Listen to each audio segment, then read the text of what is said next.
जय हिंद। आपका हार्दिक स्वागत है आपके अपने YouTube channel claim academy gene पे।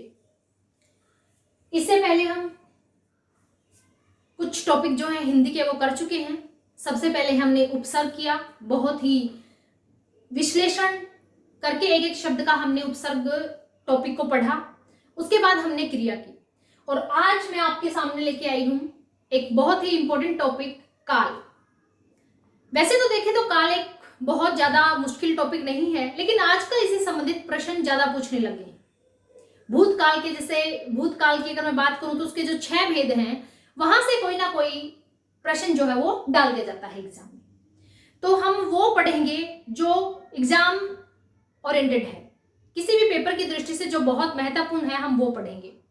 तो इस काल के विषय को अच्छे तरीके से समझने के लिए वीडियो को शुरू से अंत तक देखें, स्किप ना करें। अगर आप वीडियो को स्किप नहीं करेंगे तो एक ही वीडियो में आप अपने पूरे इस टॉपिक से रिलेटेड कंसेप्ट को क्लियर कर पाएंगे। तो चलिए शुरू करते हैं। सबसे पहले बात करते हैं कि काल होता क्या है, जिसको हम इंग्लिश में बोलते हैं टेंस। क्रिया के जिस रूप से उसके घटित होने का बोध हो। क्रिया का हमें सबसे पहले तो पता होना चाहिए ना कि क्रिया क्या है। क्रिया किस रूप में घटित हुई है वो क्या है, काल। मैंने खाना खाया, कल हम दिल्ली जाएंगे, पिताजी सैर करके आए हैं।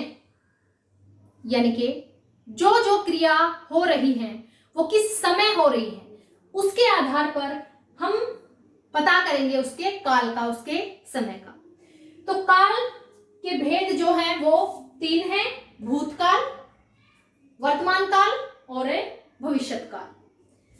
अब बात करें तीनों जो काल हैं उनके आगे कितने भेद हैं, क्योंकि प्रश्न यहीं से आता है। मोस्टली जो प्रश्न आएगा, मैं आपको फिर बता रही हूं, मोस्टली जो प्रश्न आएगा वो यहां से आएगा, इन एग्जाम्पल से आएगा। एक बार हम इनके भेद पढ़ने के बाद एक एक एग्जाम्पल के एक एक जो हमारे पास पार्ट है उसका विस्तार से वर्णन करूंगी मैं आपके सामने, ठीक है। तो देखिए, भूतकाल के मुख्यतः 6 भेद हैं। पहला है सामान्य भूत। सामान्य भूत का मतलब है कि काम सामान्य रूप से कंप्लीट हुआ है। सामान्य भूत, आसन्न भूत, अपूर्ण भूत, पूर्ण भूत, संदिग्ध भूत और हेतु हेतु मद भूत। अब देखिए, 6 के 6 जो भाग है वो बहुत ही इंपॉर्टेंट है। एक एक भाग को हम विस्तार से पढ़ेंगे, एक एक के खूब सारे एग्जाम्पल मैं आपको बताऊंगी, ठीक है। सामान्य भूत का मतलब क्या है कि सामान्य रूप से कोई क्रिया हुई है, ठीक है। आसन का मतलब है निकट, निकट का भूत। दादाजी सैर करके आ गए हैं, यानी कि आ चुके अभी अभी, लेकिन वो काम तो पहले हो चुका ना, जब मैंने ये बात बोली उससे पहले काम हो चुका। दादाजी सैर करके आ गए हैं, गए, भूत हैं, निकट का भूत, ठीक है। आसन। अपूर्ण भूत का मतलब है भूतकाल में कोई काम शुरू हुआ लेकिन अभी तक कंप्लीट नहीं हुआ है। संदिग्ध का मतलब संदेह है कि वो काम पूरा हुआ होगा या नहीं। हेतु हेतु मत, यानी कार्य कारण। यदि तुम पढ़ते तो परीक्षा में अवश्य सफल हो जाते। कार्य कारण, एक कार्य के लिए एक कारण दिया होगा, ठीक है। यदि तुम मेहनत करते तो परीक्षा में अच्छे अंक ले पाते। क्लियर। अब बात करते हैं वर्तमान काल की। वर्तमान काल के 3 भेद रहेंगे, सामान्य वर्तमान काल, सातत्य वर्तमान काल और संदिग्ध वर्तमान काल।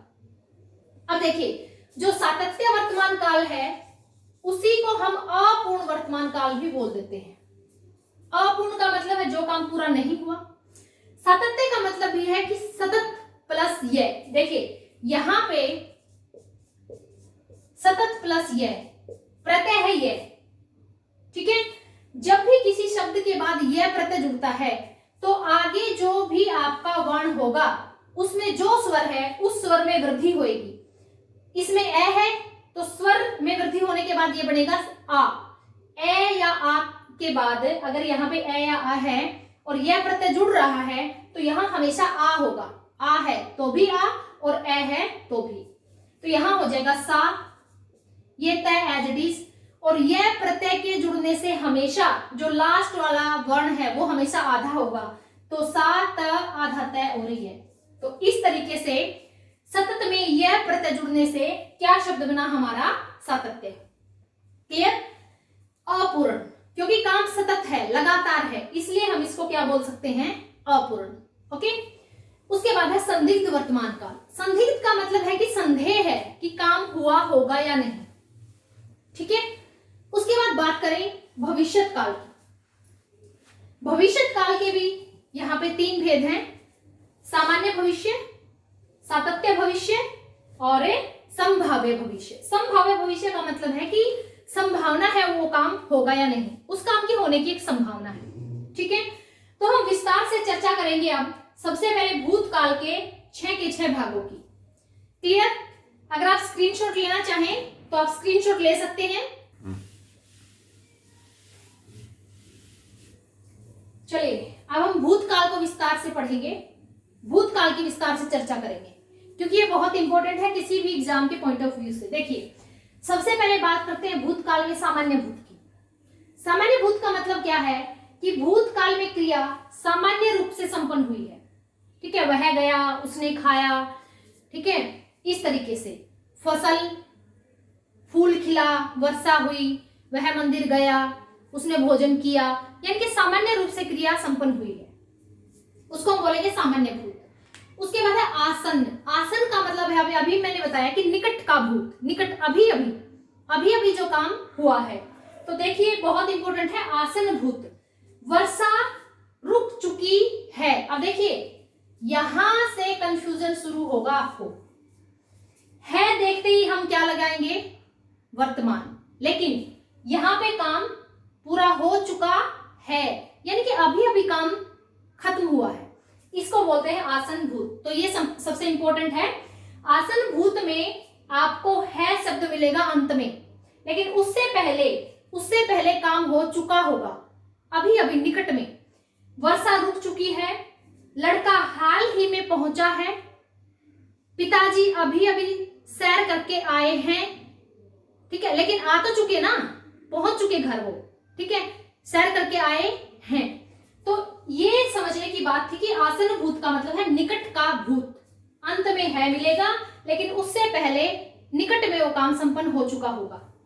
उसके बाद बात करते हैं अपूर्ण भूत। अपूर्ण भूत का मतलब है भूतकाल में कार्य पूरा नहीं हुआ है, काम भूतकाल में ही शुरू हुआ था लेकिन वो अभी पूरा नहीं हुआ है। लोग खाना खा रहे थे, यानी कि कॉन्टिन्यूटी होगी वहां पे। ठीक है, पास्ट कॉन्टिन्यूस जिसको हम बोलेंगे यहाँ। ठीक है, लोग खाना खा रहे थे, लड़के तैर रहे थे, लोग इकट्ठा हो गए थे। ठीक है, यानी कि अपूर्ण, वो काम भूतकाल में शुरू हुआ लेकिन अभी भी पूरा नहीं हुआ है, अपूर्ण भूत। उसके बाद बात करते हैं पूर्ण भूत। बहुत इजी है। पूर्ण भूत का मतलब है कि काम बहुत अच्छे तरीके से खत्म हो चुका है, यानी कि कार्य बहुत पहले खत्म हो चुका है। मेरे घर पहुंचने से पहले मेहमान जा चुके थे। क्लियर? वंशिका उठ गई थी, लोग इकट्ठा हो चुके थे, यानी कि बहुत पहले का जो काम है वो संपन्न हो चुका था। उसके बाद बात करें संदिग्ध। संदिग्ध का मतलब जैसे नाम है संदेह, किसी कार्य के होने में कुछ संदेह है। भूतकाल में क्रिया के पूर्ण होने में कुछ संदेह है, कुछ गड़बड़ है। स्टेशन पर गाड़ी आ चुकी होगी, हमें नहीं पता, हम अंदाजा लगा रहे हैं कि आ चुकी होगी, संदेह है। ठीक है, अगली बात करते हैं हेतु हेतु मद। हेतु हेतु मद में क्या है? कार्य और कारण। एक कार्य होगा, उससे संबंधित एक कारण होगा। ठीक है, यदि वर्षा अच्छी होती तो फसल अच्छी होती, यदि रमेश समय पे मेहनत करता तो वह 10वीं की परीक्षा उत्तीर्ण कर पाता। क्लियर? कार्य कारण। हेतु हेतु मद हेतु में सिर्फ बहुत सिंपल है, कार्य या कारण मिलेगा, और ये सिर्फ भूतकाल में इसका एक भेद होता है। क्लियर? अब हमने इनको विस्तार से पढ़ा, आपके लिए मैंने कुछ एग्जांपल्स भी यहाँ लिखे हैं, इनके अलावा भी मैंने आपको कुछ एग्जांपल्स दिए, तो इनको आप नोट करें, एक बार स्क्रीनशॉट लें, उसके बाद आगे बात करते हैं।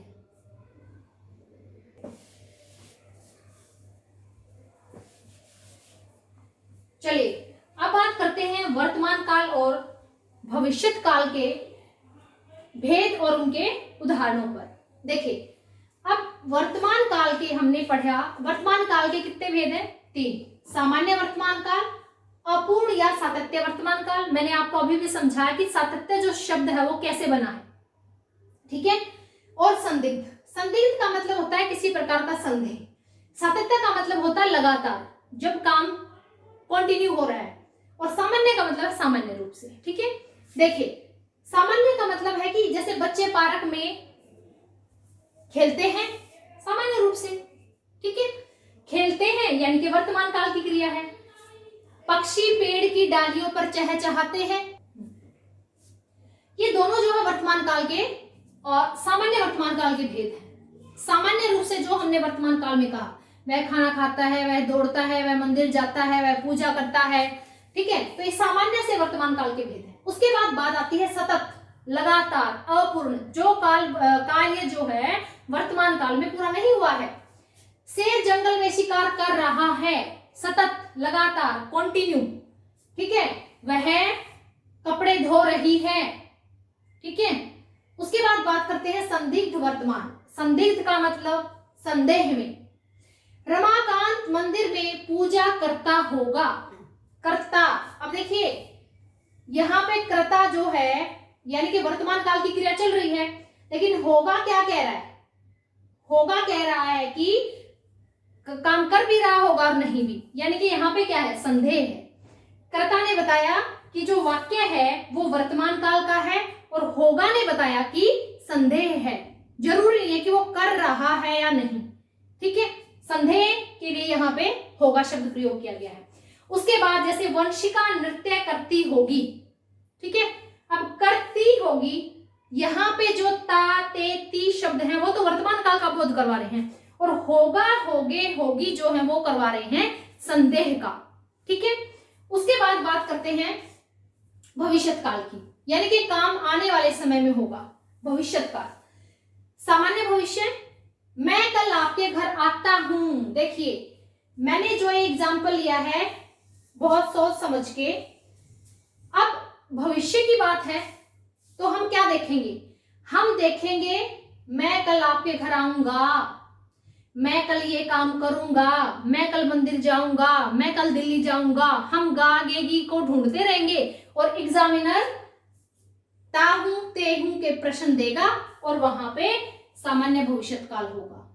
देखिए कैसे प्रश्न है कि मैं कल आपके घर आता हूं, आएगा, आगे आएगा ना, तो इसकी जगह ये भी आ सकता है आऊंगा, लेकिन यहां लिखा है घर आता हूं, हमें पजल करने के लिए। तो ध्यान रहे, इसलिए मैंने आपके लिए दोनों ऐसे एग्जाम्पल रखे हैं। उसके बाद है मेघा कल दिल्ली जा रही है। कल जा रही है ना, कल जाएगी, तो इसका मतलब भविष्य की बात हो रही है। और जा रही है, इसकी जगह हम क्या शब्द यूज करते हैं, कर सकते हैं जाएगी। क्लियर? तो दोनों के दोनों एग्जाम्पल पे गौर फरमाना है। मैं कल आपके घर आता हूं, भविष्यत काल की बात हम कर रहे हैं, सामान्य भविष्य, इसकी जगह हम क्या शब्द यूज कर सकते हैं, आऊंगा। क्लियर? दोनों जो एग्जाम्पल है उनका ध्यान रहे। आगे बात है सातत्य। वही सातत्य का मतलब लगातार, कंटिन्यू कार्य हो रहा है, किसमें? भविष्य काल में। हम अगले वर्ष भी इसी तरह होली मना रहे होंगे, अगले वर्ष की बात हो रही है। और रहे होंगे, रहे होंगे मतलब सतत, लगातार, रहे, रहा, रहे, रही, यानी कि कंटिन्यू, ठीक है। वो काम कंटिन्यू चल रहा होगा। बात भविष्य काल की हो रही है और बात हो रही है सतत की, लगातार की, ठीक है। हम कल इस समय जींद जा रहे होंगे। क्लियर? अब बात करते हैं संभाव्य भविष्य। संभाव्य का मतलब क्या है? किसी कार्य के होने की संभावना, ठीक है, किसी कार्य के होने की जहां संभावना पाई जाए। संभव है वो इस बार सफल हो जाए, संभव है वो इस बार सफल हो जाए। शायद राधिका कल आए, यानी कि संभाव्य भविष्य। इसमें शायद, संभव शब्द मिलेंगे और भविष्य की जो घटना है उसको दिखाया जाएगा। क्लियर? शायद वो कल मेरे घर आ जाए, शायद कल मैं दिल्ली जाऊं, ठीक है। शायद संभावना से संबंधित शब्द मिलेगा और भविष्य की कोई घटना होगी। क्लियर? तो आज हमने काल के पूरे टॉपिक को विश्लेषण सहित एक ही वीडियो में कंप्लीट किया है। और इस पूरी वीडियो को देखने के बाद काल से संबंधित आपका कोई भी प्रश्न गलत नहीं होगा, ये आप विश्वास रखिए। आप वीडियो को एक बार, 2 बार, जब तक आपको एक एक चीज क्लियर नहीं हो जाती तब तक देखिए, अपने नोट्स बनाइए और अच्छे तरीके से हर एक एग्जाम्पल को लिखिए। ठीक है, तो इसी के साथ आज का हमारा हिंदी का काल जो टॉपिक है वो कंप्लीट होता है। अगर आप इस चैनल पे नए हैं तो चैनल को सब्सक्राइब कीजिए, लाइक कीजिए, शेयर कीजिए और हर विषय से संबंधित आपको एक अच्छी तैयारी यहाँ पे हम करवाएंगे। Thank you.